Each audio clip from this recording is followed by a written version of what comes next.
You know Dasher and Dancer and Prancer and Vixen, Comet and Cupid and Donner and Blitzen. But do you recall the most famous reindeer of all? Rudolph the red-nosed reindeer had a very shiny nose, and if you ever saw it, you would even say it glows.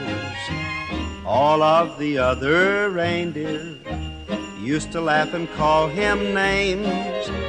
They never let poor Rudolph join in any reindeer games.